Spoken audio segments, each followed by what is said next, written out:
Amém? Amém. Amém, queridos? Amém. Deus abençoe a todos, Deus abençoe os nossos irmãos do nosso canal Palavras de Vida, céus abertos sobre a vida de todos. Mateus, capítulo 14, verso 22. Evangelho de Jesus Cristo, segundo escreveu o apóstolo Mateus, capítulo 14, verso de número 22. Próxima sexta-feira, o nosso irmão evangelista Jonathan vai estar conosco, ministrando a potente palavra do Senhor e orando por todos nós. Mateus, capítulo 14, verso de número 22. O servo de Deus não pôde vir essa sexta-feira, houve um trocadilho aí da nossa parte. É na próxima sexta-feira que ele vai estar aqui ministrando a palavra do Senhor. Quem achou, diga amém.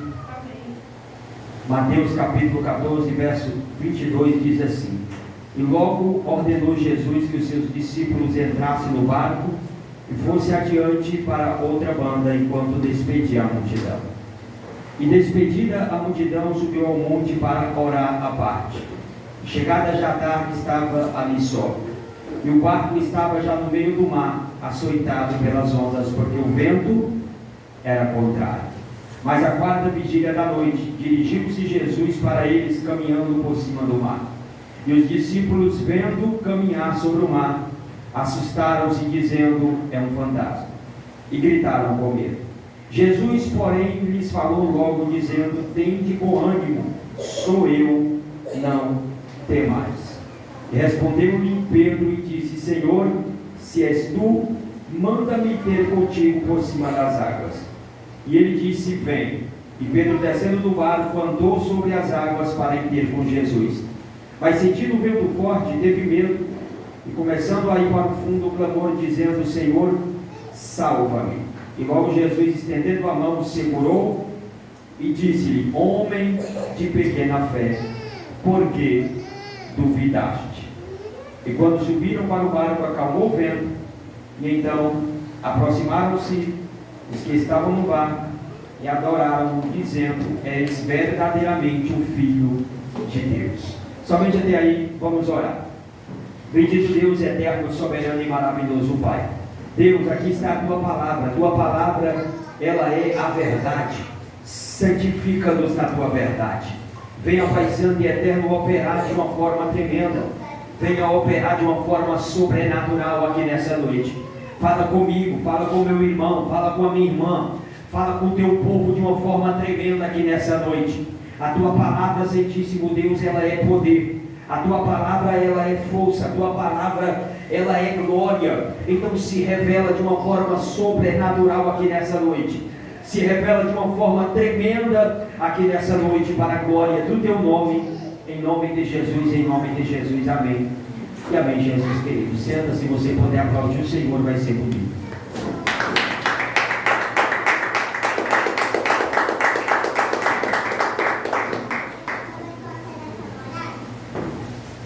Bendito seja o nome daquele que vive e que reina para todo sempre. Amados, a palavra do Santo de Israel é uma palavra misteriosa e cheia de revelações. O nosso Senhor Jesus Cristo, Ele nos traz as suas revelações através da sua palavra, segundo o seu querer, segundo a sua vontade, conforme os seus desígnios e os seus propósitos. Ele sempre gastava boa parte do seu tempo, por que não dizer todo o seu tempo, comunicando com as multidões, no afã de ganhar alguma alma para o reino dos céus. Ele gastou-se e se deixou desgastar para que o propósito real de Deus fosse cumprido sobre a humanidade. Jesus, ele tinha uma agenda super, hiper ocupada. Ele era um homem extremamente solicitado. Jesus era solicitado ao extremo.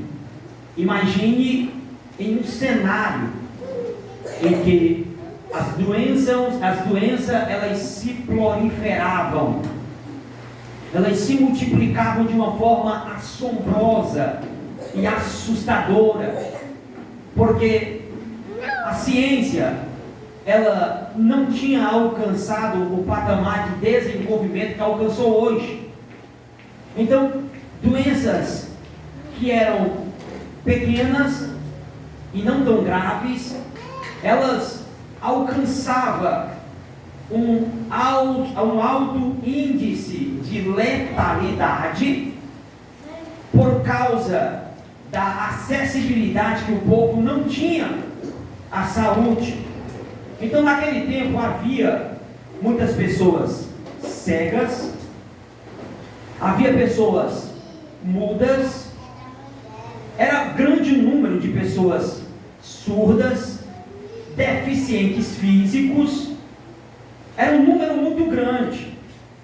As pessoas procuravam os médicos daquele tempo, e o que eles podiam fazer, que estava ao seu alcance, eles faziam.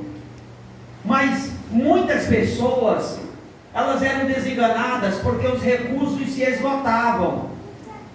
Os recursos se esgotavam e as pessoas ficavam à mercê da dor e do sofrimento. E imagine um homem surgindo nesse cenário de pessoas problemáticas, doentes, enfermas, e esse homem tem um dom. Que dom é esse? Ele tem o dom de curar. Ele tem o dom de fazer o cego enxergar, o mudo falar, o surdo ouvir, o paralítico andar, até os mortos ressuscitarem. Essa notícia, ela se proliferou, ela se espalhou de uma forma tão assombrosa, que se tivesse os veículos de comunicação que tem hoje para informar, para comunicar, para avisar, para divulgar, não teria alcançado o patamar de alcance que chegou e alcançou por causa da extrema necessidade do povo. O povo estava extremamente necessitado. Então, aonde Jesus estava, sempre tinha uma grande multidão. E quando a Bíblia fala de uma grande multidão, baseando-se aqui na multiplicação dos pães e dos peixes, porque na numerologia bíblica, na contagem bíblica, só se contava homens de 20 anos para cima. Quem está me ouvindo e está me entendendo, diga amém. Só se contavam homens de 20 anos para cima. De 20 anos para baixo, não se contava, e mulheres não entravam na contagem. Não entrava. Então você vai multiplicar. Se no milagre da multiplicação dos pães e dos peixes foram mais de 5.000 pessoas, aí tu vai multiplicar o número de mulheres em cima, tu vai multiplicar o número de crianças em cima, de jovens abaixo de 20 anos. Era aproximadamente de 25.000 a 30.000 pessoas. As pessoas vinham ao encalço de Jesus em busca de ser curadas, em busca de ter os seus problemas solucionados. E Jesus, como de costume, ele estava pregando. Só que dessa vez ele estava em um deserto, ele estava em um deserto, pregando a palavra. E nesse dia a mensagem ela se estende, Jesus estende a mensagem. O dia vai passando, a noite vai chegando, e os discípulos chegam para Jesus e dizem: Rabi, o dia está decaindo, o povo está com fome, está na hora do Senhor despedir o povo, para esse povo ir para casa e procurar o que comer. Aí Jesus olha para eles e diz: Ei, dai a vós mesmo de comer. Eles vão dizer: mas mestre, que nós temos aqui 5 pães e 2 peixes, não tem como alimentar essa multidão. Aí Jesus pede para trazer, ora, acontece o milagre da multiplicação, todo mundo come, assobejo, a resto, a sobra, 12 cestos são levantados. Nessa altura, a noite, ela já estava predominando. Jesus chama os seus discípulos e diz: olha, vocês pegam o barco, vão na frente, porque eu vou despedir a multidão, e uma vez despedido a multidão, eu vou subir um monte para orar. Ele passou o dia pregando, ele passou o dia pregando, ele passou o dia ensinando em um deserto de um sol de 40 graus, e não tem nada para fadigar mais a gente do que o sol, é ou não é? Já trabalhou muito no sol? É um bocado ruim, né? Você fica fadigado, dor de cabeça, o corpo todo quebrado, a vontade não é outra, é só ser arrebatado, aquele cansaço. Jesus passou o dia pregando, ele estava cansado, exausto, porque ele era homem, assim como eu. Ele poderia muito bem ter ido descansar, mas não, ele despede os discípulos, manda os discípulos ir na frente, despede a multidão. Perceba que ele não despede a multidão desprovida do suprimento.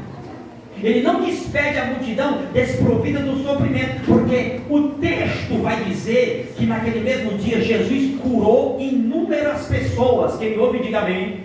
Jesus curou inúmeras pessoas naquele mesmo dia. Então ele saciou a fome da alma e saciou a fome do corpo.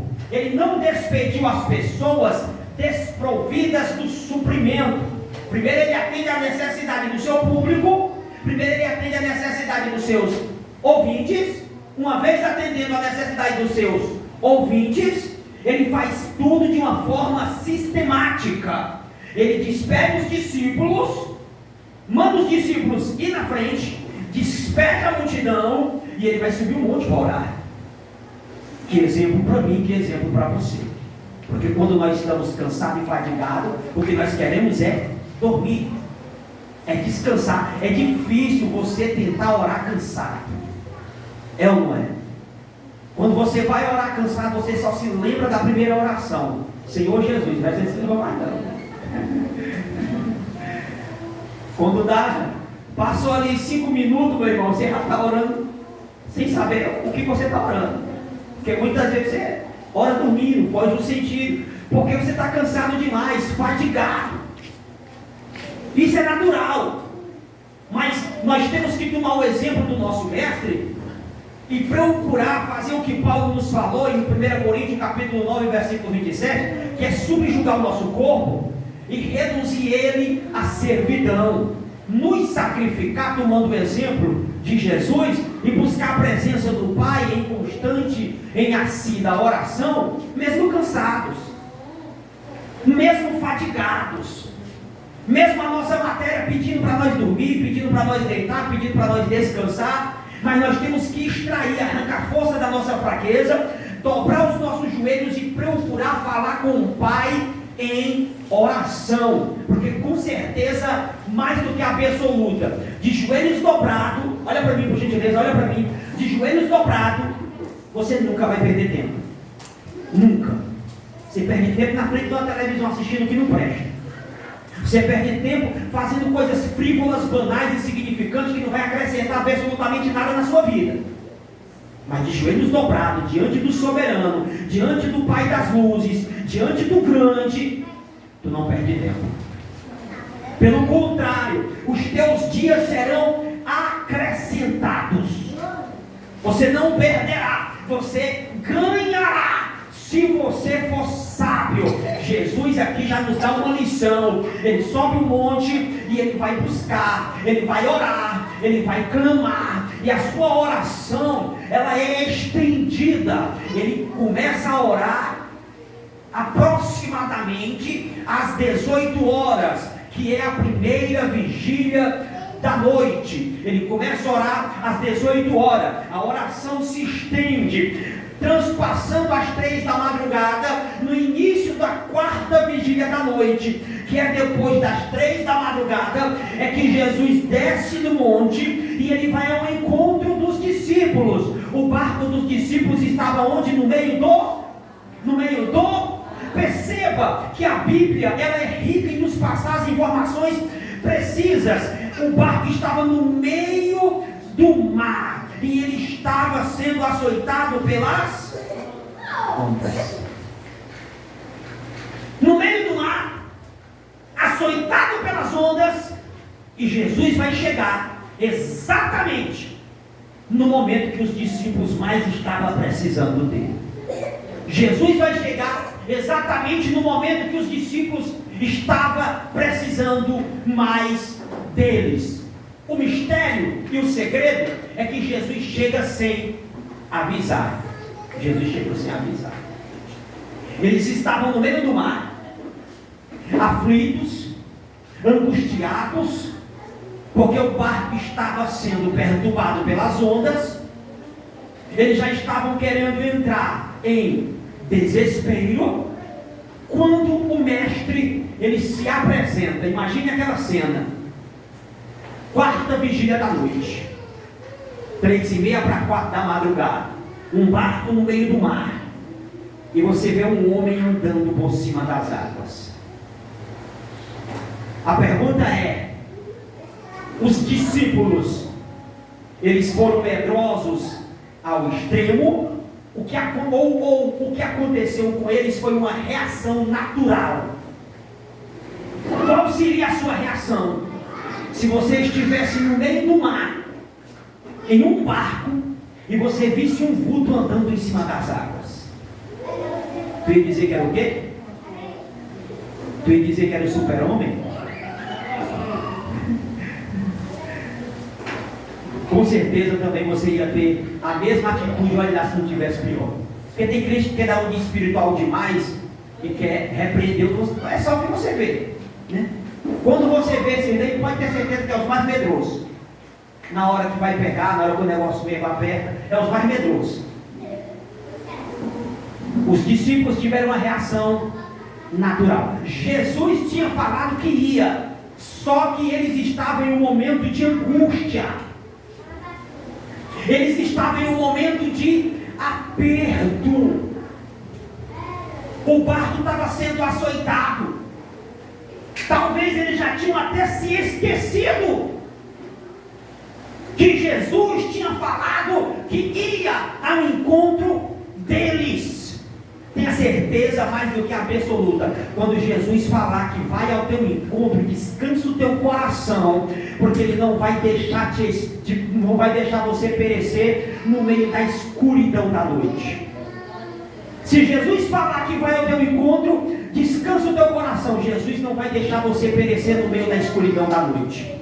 Se Ele falou que vai, fica tranquilo, fica tranquila. Os discípulos tiveram uma amnésia, se esqueceram da promessa do mestre. O mestre disse que iria, e eles estavam lá com medo, assombrados, e vê aquele vulto andando. Eles veem aquele vulto andando por cima das águas. Eles começam a gritar desesperadamente. A atitude é unânime. Todos estão gritando, dizendo: é um fantasma.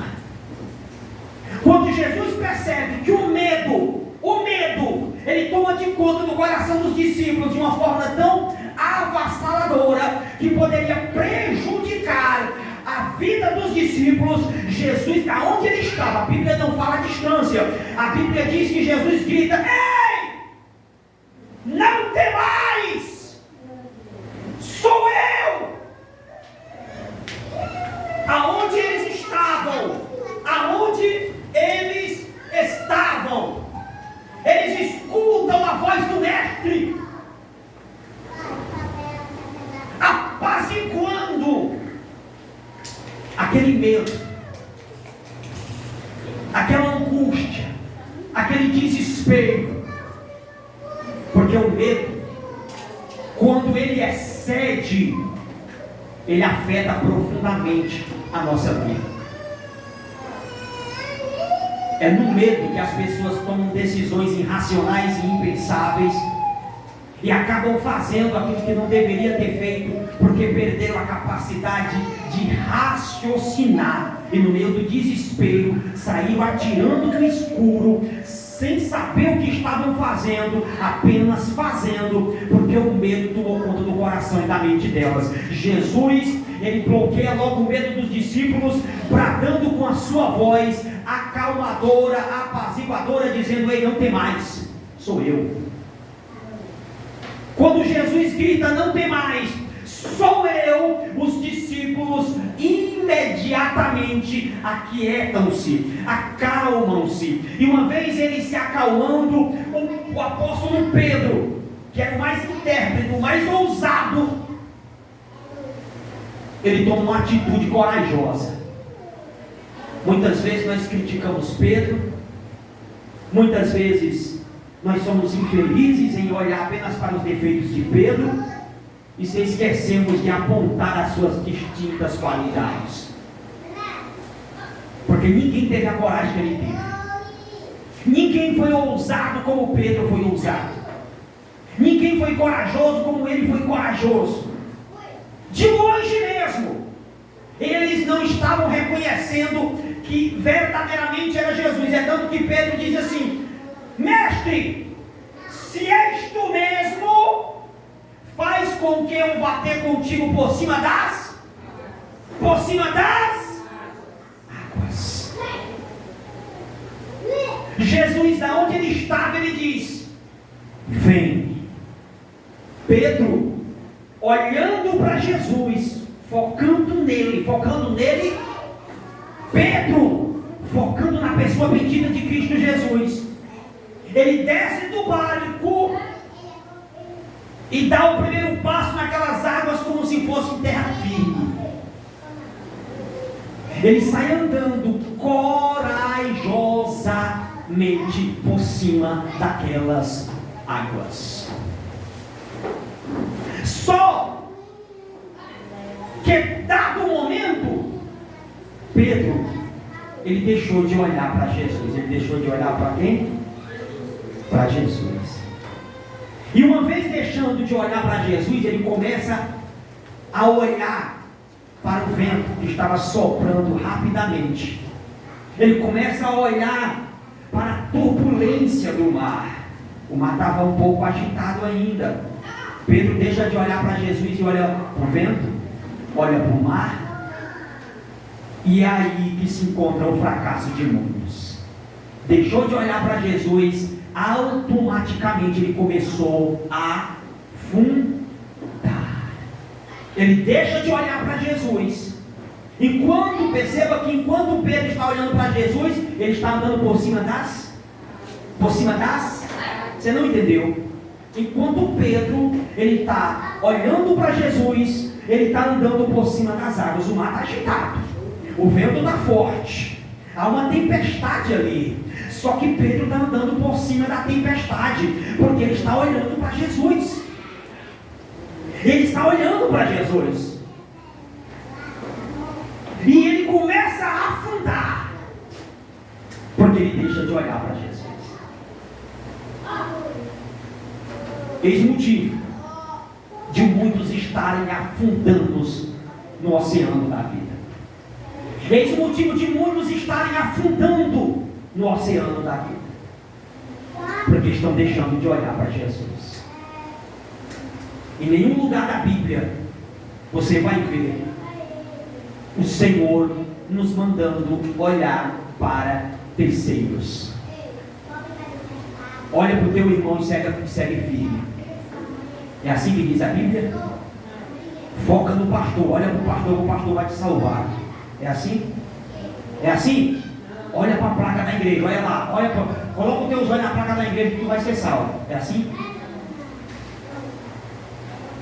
Não é assim, mas é assim que o povo faz, irmão. Não é interessante isso? Não é assim que o povo faz?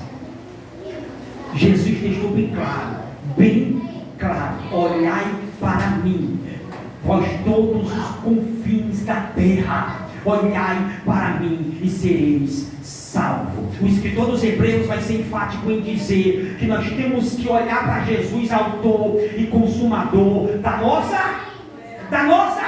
Nós temos que olhar para quem? Para Jesus. Olha para Jesus e segue a tua caminhada. Olha para Jesus e segue firme. Muitos estão desabando, muitos estão perecendo no oceano da vida, porque estão deixando de olhar para Jesus. Você tem que focar nele. Foque na pessoa de Jesus Cristo. Foque na pessoa de Jesus Cristo. Siga ele como exemplo, como sua referência, como seu modelo. É nele que você tem que se espelhar. É nele que você tem que se espelhar.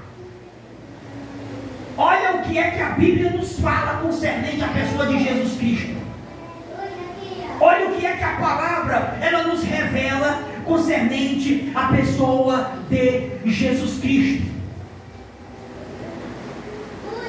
Porque se você olhar, se você ler, se você estudar, se você pesquisar, se você vê os evangelhos sinóticos, se você lê Mateus, Marcos, Lucas, João, e você vê como Jesus falava, como Jesus reagia diante de situações adversas, como Jesus julgava causas, como Jesus se comportava diante das críticas, como Jesus se comportava diante das calúnias, como Jesus se comportava diante das perseguições, como Jesus se comportava diante de qualquer situação. É só você olhar para ele, seguir o exemplo dele, focar nele e entender que quem tem o poder de te julgar é ele, quem tem o poder de te salvar é ele. É ele que morreu por mim, por ti na cruz do Calvário. Foi por isso que ele mandou nós focar nele. Nós temos que procurar aprender com a pessoa bendita de Jesus Cristo, porque quando nós estivermos com os nossos olhos fitos na pessoa bendita do Deus Todo-Poderoso, nós vamos nadar, nós vamos andar, digo melhor, por cima das águas,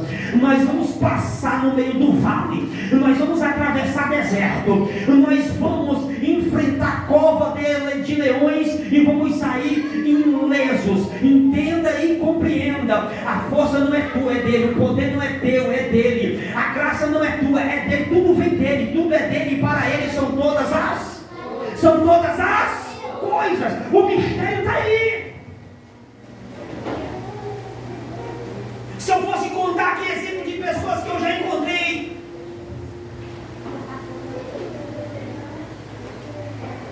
e fui conversar com essas pessoas que estavam tristes, desanimadas, apáticas, que desistiram, que se afastaram. Boa parte delas procuram um bode expiatório. Não, eu me afastei da igreja por causa de pastor fulano de tal. Não, me afastei da igreja por causa de irmão fulano. Não, foi por causa de irmão ciclano. Não, é porque a igreja que eu estava não tinha amor. O que você vê são desculpas frívolas, vazias, insignificantes. Solamente. Porque quando você lê a Bíblia, você vê outra versão. Quando você lê a Bíblia, você vê outra história completamente diferente.